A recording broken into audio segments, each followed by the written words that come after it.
Assalamu alaikum ‘yan uwa na wannan gida, ina muku fatan alkhairi. Idan yau ne zuwanka na farko, kar ka manta ka danna mun subscribe.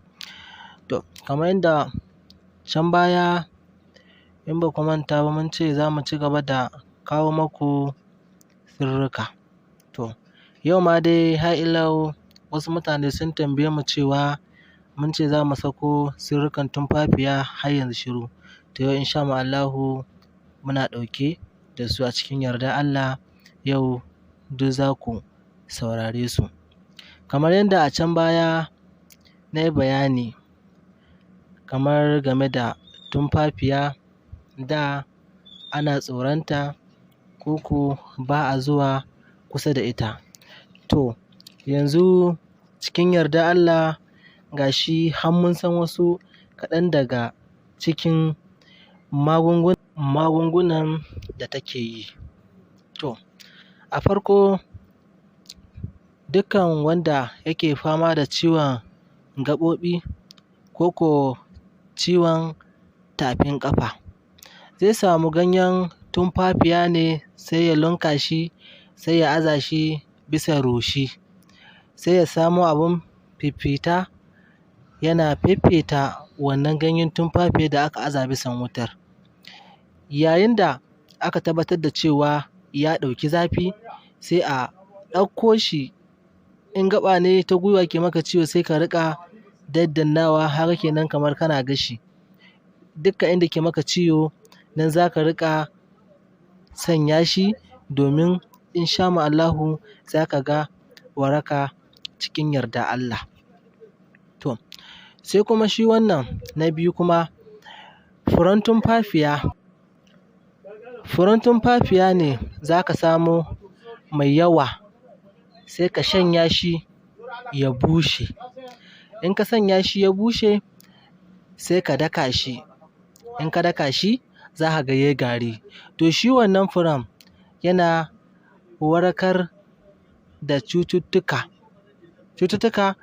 wanda kamar cewa idan matarka kai kana sha matarka tana da wani cuta, to insha Allahu za ka samu kariya, ba za ka ɗauki wannan cutar ba. Kuma ita ma haka in tana sha, in kai kana da wata cuta, to insha Allahu za ka samu kariya ba za ta ɗauka ba. Sai a samu babban cokali da madara ko nono ake shan shi, insha Allahu za a kawo maku waraka cikin yardar Allah. Sai mu je kashi na gaba.